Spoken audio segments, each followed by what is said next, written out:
Couple quick items. The D60 superintendent makes a third offer to the unions. So that's what the Pueblo chieftain is saying, is like, look, it's like she's bending over backwards. She's offering olive branch after olive branch.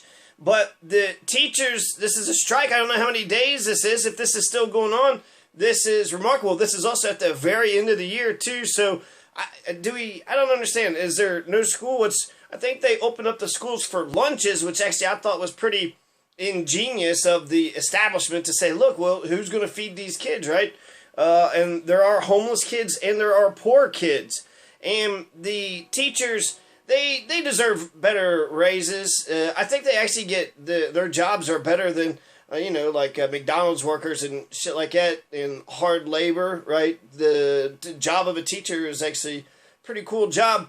And it pays pretty decent. Weekends in the summer you get to take off.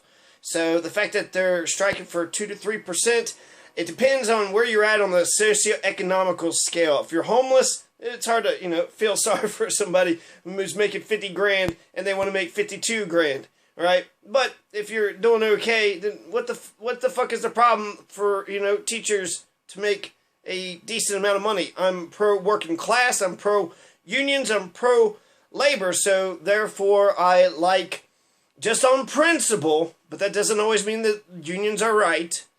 I believe in the Employee Free Choice Act, but in principle, when a union strikes, when they've said, you know what, enough is enough, we need to strike, it's ballsy, it's risky, the district could just fire everybody and hire a bunch of scabs. Or how about hire these parents, right?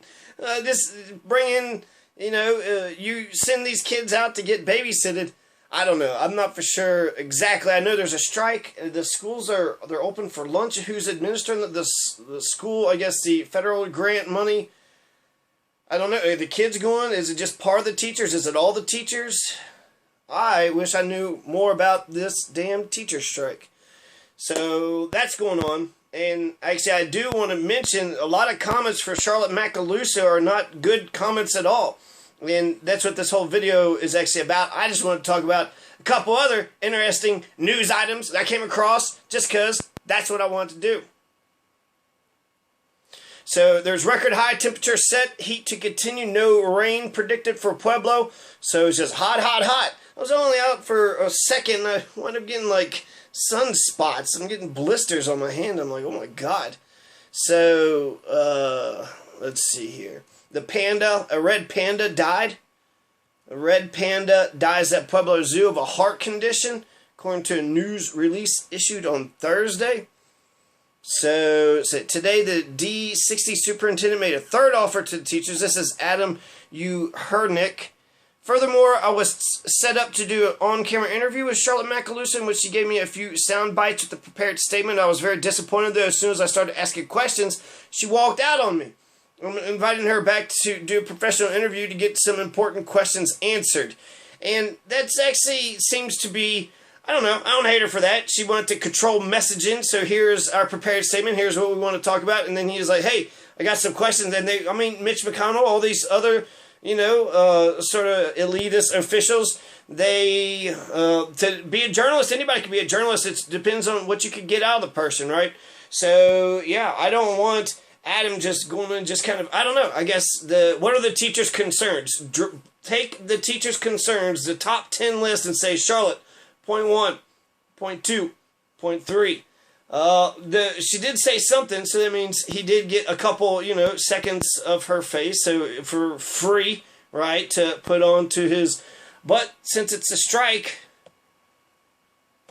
this, I want to mention this, Michael Martinez, he was found off Troy, in Highway 50, his sister, Christina, and Ramona Gallegos made calls to the coroner funeral homes. It's taken a while to get Michael Martinez buried. News channel, Pueblo department, police department has called the news or something. They're trying to figure out how they're going to bury Michael Martinez, the coroner in the funeral home. So is Michael Martinez just still lying off the side of Highway 50?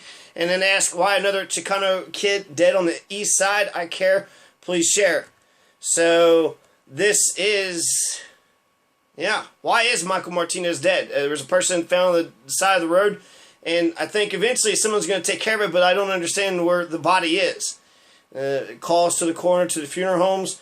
If it was off to the side of the road, I don't know. Society does not like, I don't know why funerals are so expensive, and life insurance, people always get duped on life insurance. People don't like dead bodies. They're going to take care of your dead body. If you die and you're all, in the street, put you in the landfill at the very least, right, when it comes to burying somebody. But the bigger thing would be is if there's foul play, and if there is, if he was, murdered, he's dead, right? Michael Martinez, R.I.P. Michael Martinez. And if he's murdered, then that means somebody, killed this man. There's a murderer running around, and justice needs to be served. Somebody needs to, that's bullshit. You can't get away with murder. It's the worst crime out here. And so, yeah. So that's R.I.P. Michael Martinez at 22 years old. I don't know what he could have possibly done. He's just seems, looks kind of, I don't know. Skinny. He doesn't seem like he's a big, huge, machismo, macho guy. So, harmless. Michael Martinez, he does have a tattoo, and he's got a teardrop, and he's got a cross, a chain and a cross. So it looks like he could be, I don't know, hanging out with a gang. But that doesn't mean automatically, you get whatever happens to you. And it doesn't even necessarily mean that it was gang related. And like I said, he looks harmless. But he has that teardrop. That means somebody died, or that means you killed a person. I thought that meant you killed a person, but then someone said that it was like one of your homies went down. I don't know. So, R.I.P. Michael Martinez. The D60 board meeting replaces a canceled one. So, there was supposed to be a Board of Education meeting, but it was canceled. So, for some reason, they have got Charlotte Macaluso and the school board on the run. There's a picture of Dennis Mays here. It's got the Chieftain. So, the Chieftain article. This is all from Revive Pueblo, which is Charlotte Perez's Revive Pueblo. It's kind of a good central location to talk about community matters. We need that. We need a community center to talk about, So this is John Pompeia, May 10th, updated 8 hours ago. So this is dated yesterday on Thursday afternoon. They're supposed to meet in executive public session. So they're supposed to meet in secret and in public. But for some reason, in past with the teachers, paraprofessionals, it was not specifically addressed. Strikers made it clear they would have a strong presence in the board chambers, just as they have outside the D60 administration building. So they're making a scene. And they're saying they're going to make a presence there. They're making a presence outside and inside. So I actually want to see how they are behaving, because we're trying to convince her to get this stuff down, and so they just sort of being like crazy, just like, hey, stupid head. So on Wednesday, however, the district announced via email the meeting had been canceled. No explanation was given. President Barb Clementi seeking comment was not answered on cues part of the Thursday afternoon's protest and rally. Members of the Pueblo Education Association and the okay, yeah, so seats and placards for all 5 board members, as well as Superintendent Charlotte Macaluso and even D60 legal counsel Dick Bump placed at the table. All but 2 of those places remained empty for the taunting exercise. Board members Dennis Mays and Taylor Voss, who both voted to accept a fact finder's recommendation that would have given educators and paraprofessionals cost of living adjustments and thus prevented the strike, took their seats to a roar of cheers. Dennis Mays and Taylor Voss are brand newly elected politicians, young and old. One's the John Quincy Adams of Pueblo. Dennis Mays has the Judicial Center. He used to be chief judge for 10 years, and he's got a building named after him. So he's 73 2,000 years old. So he doesn't need to work. He doesn't need to be a politician, but he tried to get on the board. They rejected him, and he was pissed off, and he came back, and he actually wound up taking a really good man's seat.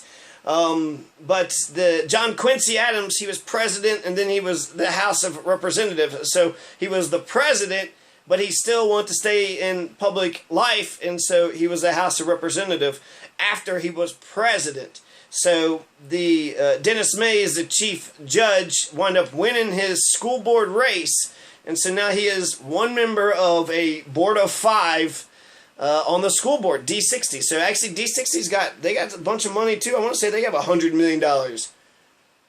It's around there. I think it's up there about the same amount as the city. 100 million. Is that right? I don't know. But that's, that's one of the centers of power for Pueblo City. So let's get to this thing before, something happens. Today, the District 60 Superintendent made a third offer, right? So I quoted him, May 11th, 2018 is when I read it. Adam Uhernick. So Adam Uhernick, KKTV. He's done some good stuff on the homeless. And just, I guess, I don't know, general information stuff. But this has got an incredible reaction. So here are the quotes underneath Adam Uhernick, KKTV. KKTV. How many times has that happened? KKTV, KKK. God, this. She's been a non-listening racist for years. A racist? Macaluso against whites or Chicanos? Browns or whites? I had this lady as a principal at Span and Risley, and I promised she was the worst, especially at Risley. Couldn't talk to her. She was rude and wouldn't let you use the phone to call for a ride. Hashtag replace Mac. That's Jared Chavez, Washington. She's just a total bitch, says Chris Medina. Pay raises should be based on performance only. 4 exclamation points. Just like the rest of the world. If they don't want to work, find those that do. Josh Ivers. If you get the opportunity to sit down with her again, I would love to know why she hasn't got her superintendent's license yet. Alexa Medrano. What do you expect when you have someone in a professional position that they are not qualified to be in? She doesn't care about the community of Pueblo or its future. Jade Bible. She was the principal at Risley for my daughter's 6th grade year, and my daughter told me she was a horrible person. This pretty much sounds like the way that she was. And if she didn't like the situation, she would totally storm out like a 5-year-old or ignore it and say, this isn't worthy of my time. Celeste Marmolejo. She's a nasty person and shouldn't have ever worked with kids. Her son was a racist bully in school. 2, just showing more of her true colors because kids learn that kind of hate at home. Bridget Bell. That's twice they said about racism. She is a Hispanic woman. So is she a Hispanic woman that hates Hispanics? There's good and bad in all groups, but they said racist, and they said her son's a racist. And yeah, I think that he would have learned that. So, in the home, if that's true. Which, Bridget Bell, and so did, Jared Chavez, Washington. Something else I want to mention about Risley Middle School. She was the principal of Risley Middle School for 6 years or so. Risley is the one that the state took over. So she flunked being she was a crappy teacher. They made her a principal. She was a crappy principal, so they made her superintendent. Essentially, she got promoted for her incompetence. The shittier, the crappier she did, it was like, well, we still like her. You did it, you tried as principal. You drove the middle school straight into the ground.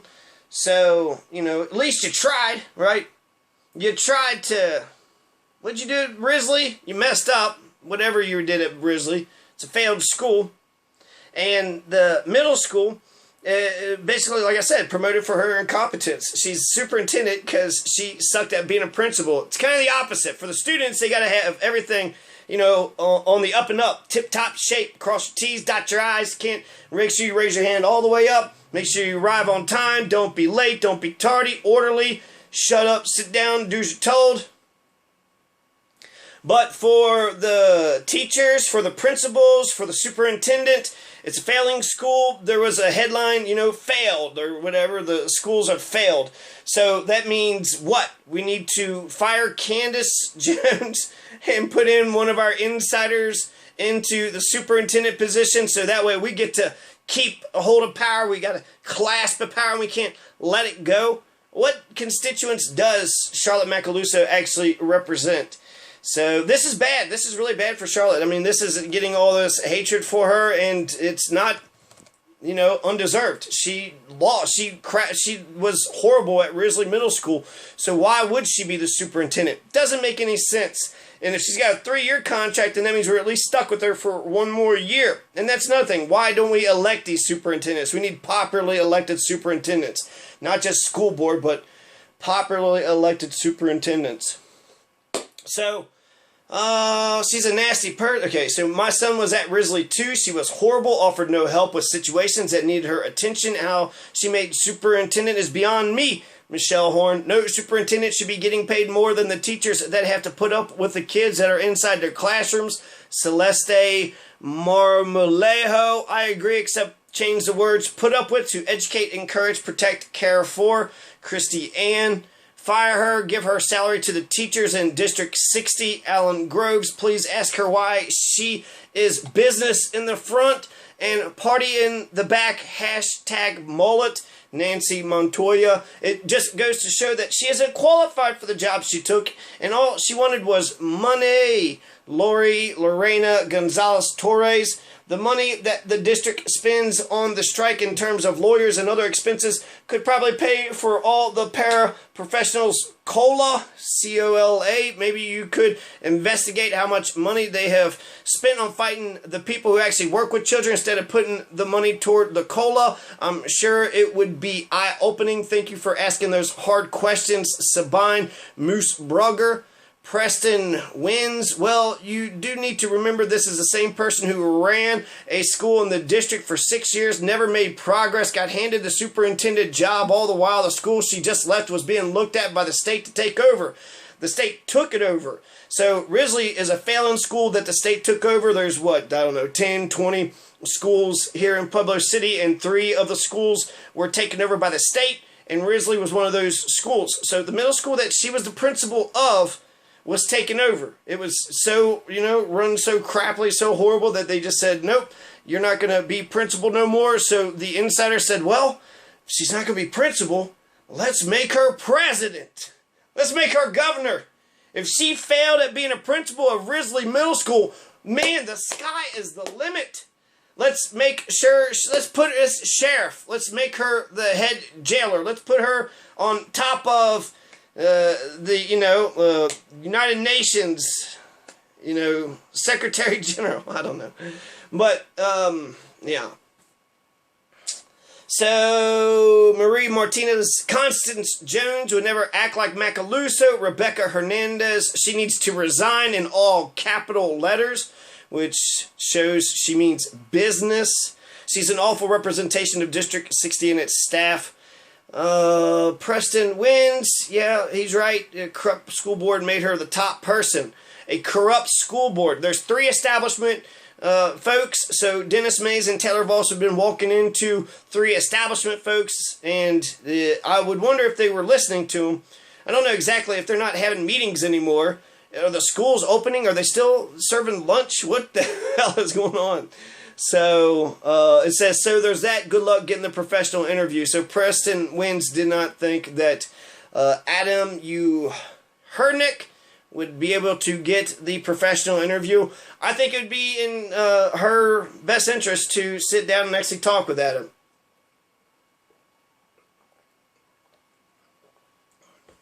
I think. I don't know. If he's biased, I can understand why she wouldn't want to. So, but I'm on the side of the teachers, so I do want him to get that interview regardless. So I think he should just, I don't know, sit in her office and just wait for, and then just say, hey, just 10 questions, it's multiple choice.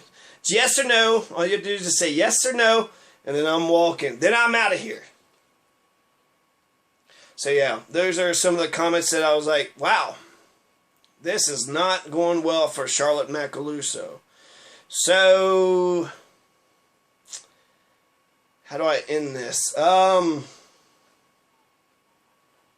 Just make sure you go vote. There's gotta be a joke. I can give you a joke. Why do ducks have feathers on their butt? To cover up their butt quacks.